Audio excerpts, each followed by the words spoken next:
Voilà, eh bien écoutez, je vous invite maintenant à venir visiter le château de Brou. Nous allons y aller ensemble pour une grande visite. Le château de Brou a été construit dans la deuxième moitié du XVIIe siècle par Paul-Esprit Feydeau, intendant du roi.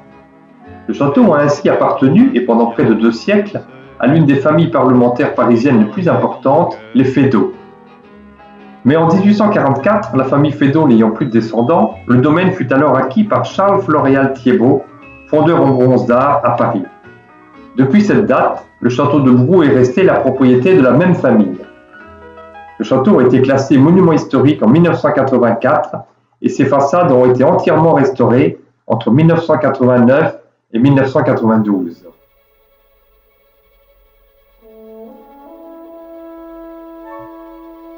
L'enfilade des 6 salons, du salon d'angle au grand salon, mesure 55 mètres. Les salons communiquent entre eux par des portes à double battant.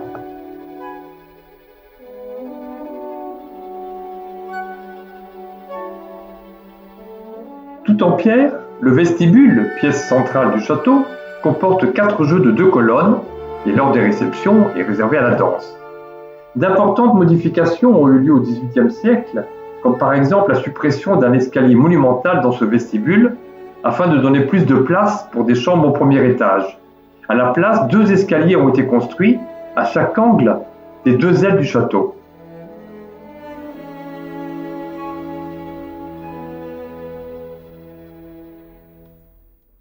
À l'est du vestibule, le salon Feydeau, ancienne salle à manger du château, est aujourd'hui l'un des 5 salons de réception. Il est suivi juste à côté par le grand salon, avec ses 5 portes-fenêtres qui donnent sur le parc.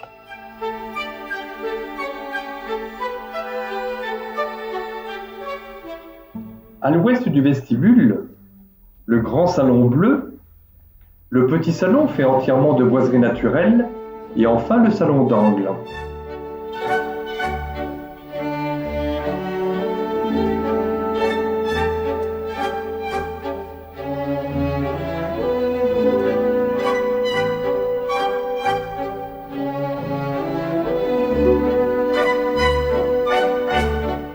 Sans oublier bien entendu la bibliothèque.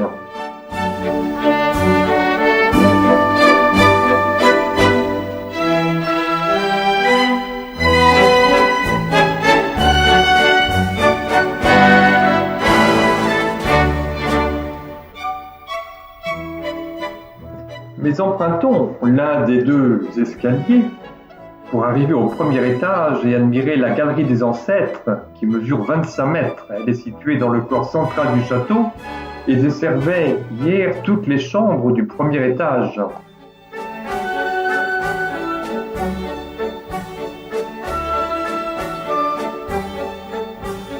Enfin, n'oublions pas la cuisine du château avec sa vieille cuisinière à bois en fonte, un évier en mosaïque, une grande table de ferme, un four à pain et une grande cheminée, tout ce qui lui donne une ambiance campagnarde.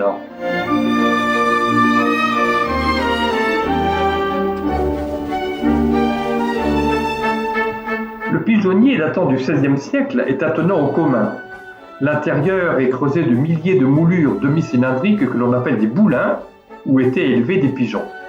Seuls les nobles détenaient le droit de faire édifier de semblables bâtisses où l'on comptait un couple de pigeons pour 3 arpents de terre possédés.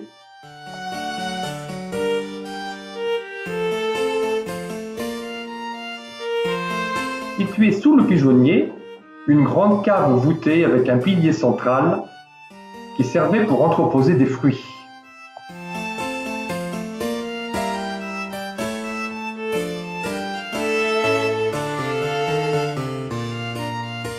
Le château est entouré d'un parc de 12 hectares, attenant à une forêt de 20 hectares.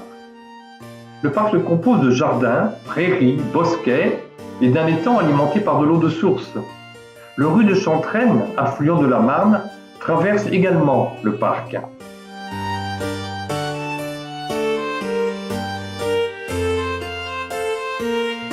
Enfin, notons qu'à mi-chemin entre Paris et Disneyland, le château de Brou est l'un des plus proches de Paris, 18 km du boulevard périphérique.